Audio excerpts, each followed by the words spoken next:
Rudolph the red-nosed reindeer, shred and berry shine. I'm freezing. Are you guys cold and thirsty too? Oh. Thanks, Vital Gear Club.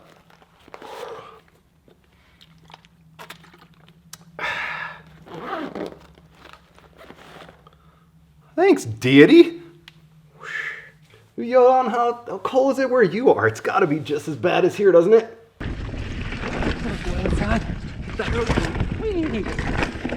You want to know about the weather? Vital MTBers, welcome to another gear show. First of all, before we kick off, we want to thank you for all the comments on the Maxxis tire rolling test. It was a lot of fun to do, and it was really neat to see your feedback and your suggestions for possible future tests. We're going to stack up some ideas and see what we can get done in the near future based on what you've had to say. The first thing we're diving into this week are team announcements, team rumors. DH pinner David Trummer has found himself on the YT mob. The Austrian shred master had a breakout season on the World Cup downhill, finishing 9th overall, riding a YT but with team racing dudes in 2019. This year, he's on the mob with Martin Whiteley as manager, shredding with Angel Suarez and Ocean,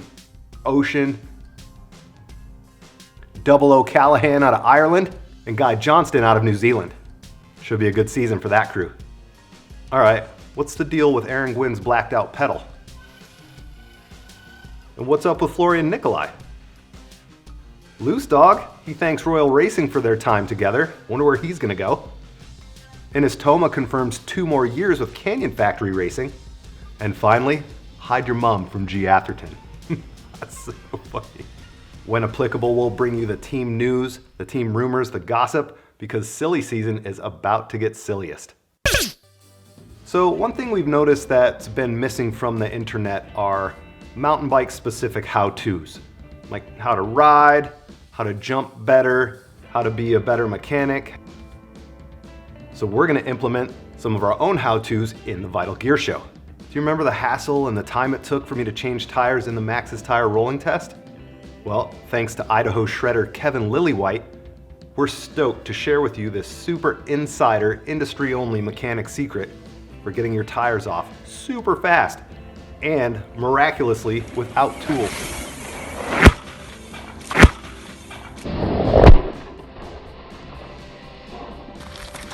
Are you? Think about all the time we're gonna save. If you don't know the answer to a question, goggle it. Speaking of Boise, if you're local, and I'm not local enough to say that yet. Speaking of Boise, the Boise Bike Park just opened, and it's tons of fun. Tons of jump lines, 2 asphalt pump tracks. Look at Braden Bringhurst, he's head over heels with how fun this park is.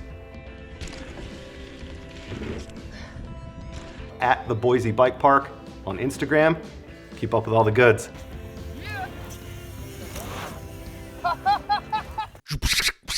Have you seen RockShox's fat-looking air can yet? It's called the MegNeg, which is short for Mega Negative. Its inventor, Dave Camp, was tired of banging off the bottom end, searching for more end and mid-stroke support. The $90 air can replacement provides up to 111% more negative volume than a stock air can, plus the ability to tune the negative spring using spacers, something RockShox has never offered before. What does all that negative volume feel like on the trail? Which bike does it pair with best? Vital's Brandon Turman has been spending some quality time aboard the MegNeg this year, and you can look forward to an in-depth review coming soon. Speaking of squish and boing, the rippers from Trail Peak have been testing the Trust Shout linkage fork for us. And so we were aware of how vitally scientific they were testing. They sent this. 100% Vital certified indeed. Should we go to someplace warmer? Hold it wide. Let it slide.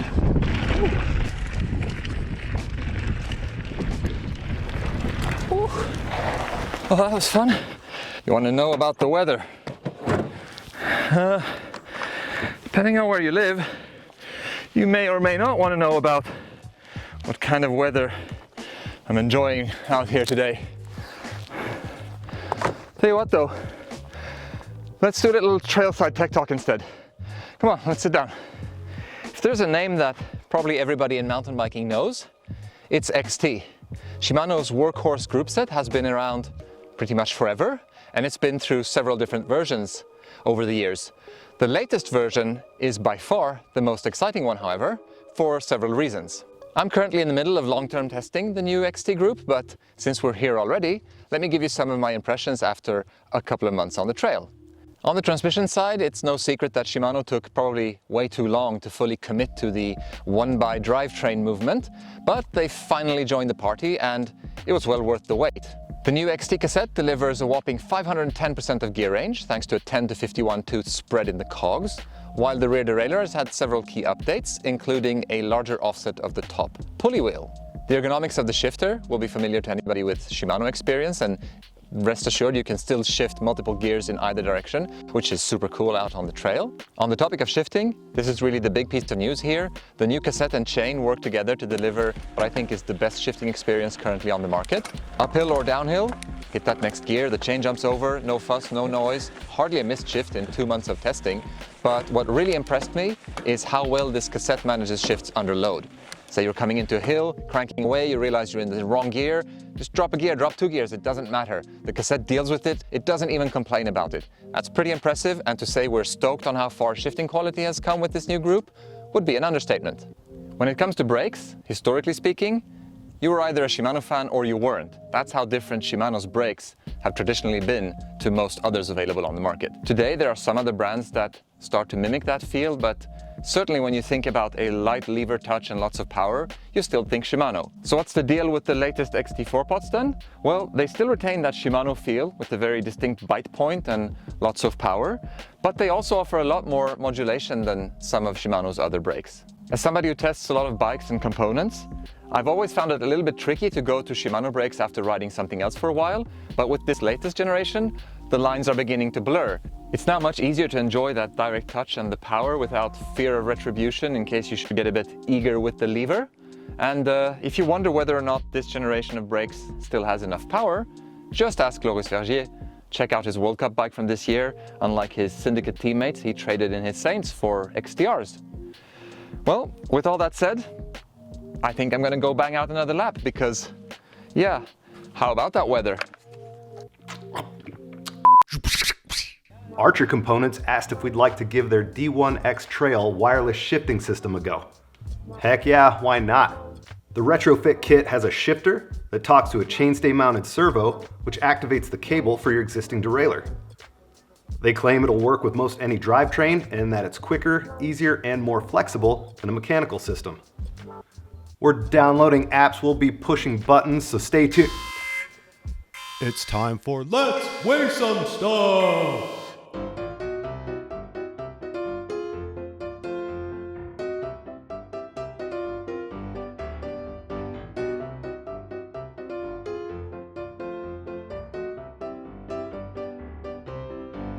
Have you ever wanted to hit a 50-foot drop, but didn't want to die in the process? BUN-J has you covered. Watch out, Zinc, those 360 drop kids are coming. If you're serious about hucking off 50-foot drops, you're going to need a full-face helmet. Wonder if Johan has any that we could learn about today. 100% decided to join the lightweight full-face party earlier this year with their all-new Trajecta helmet. Weighing in at 870 grams, this ASTM-certified full-face helmet features 100% take on rotational and impact force management called SmartShock. SmartShock consists of a series of rubber shock absorbers designed to reduce the transmission of both linear and rotational impact forces to your head. Coupled with a multi-density EPS foam liner and patented chin bar integration technology, we feel like this is one of the most advanced helmets currently available in this category when it comes to protection. Additionally, the Trajecta features 24 ventilation ports, an adjustable visor, an antimicrobial liner, and a classic double D-ring chin strap. The Trajecta comes in 2 shell sizes with 4 different liners to cater to a large range of head measurements.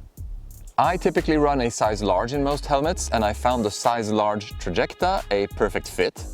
It doesn't offer the same soft, luxurious feeling as a full-on DH helmet. With more vents and less padding, the experience is somewhat more austere, just like with most helmets in this category. In use, however, the fit is super stable without creating any pressure points or hotspots. The frontal opening is large and will accommodate any size of goggles. Whether you're rattling down tech sections or climbing back up again for another run, the Trajecta knows to make itself forgotten. And that's what you want a helmet to do, right up until the point you need it. On that topic, I did manage a pretty massive crash while testing the Trajecta, so I can at least offer anecdotal evidence that it works as intended when you lawn dart yourself into the trail.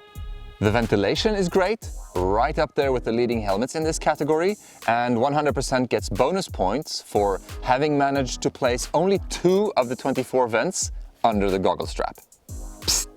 Helmet designers, everybody uses goggles with their full face. We better not find out that you're still running yours with sunglasses. So how does the new Trajecta measure up to competition? Well, we recently rounded up the leading lightweight full-face helmet options available on the market. This was before the Trajecta came out. And in that test, the Troy Lee Design Stage and the Fox Pro frame came out on top. Looking at the different criteria we used in that test, the Trajecta achieves excellent marks for protection, breathability, fit and comfort, right up there with the 2 class leaders. At 870 grams, it's about 150 grams heavier than the other 2. And although the general quality and finish are very good, there are a couple of things that could be better. For example, the chin strap construction is pretty basic and looks a little bit out of place here. But all in all, the Trajecta snags a podium finish with a 3rd place, a more than honorable finish for this newcomer. Yeah, Vital MTBers, get out there. Hope your holidays are good. Stay tuned for more gear show. Hit up Vital Gear Club. All this good stuff. What you know about that 5010, son? 27.5 ain't dead. Like, subscribe, all that jazz. Let us know what you want to see. We're working on it. It's getting bigger. It's getting better every time. Plenty in the cooker. We want to hear more. We want to hear what you have to say. Brood off the red-nosed bro deer. I'm cold and I'm thirsty. Thanks, Vital Gear Club.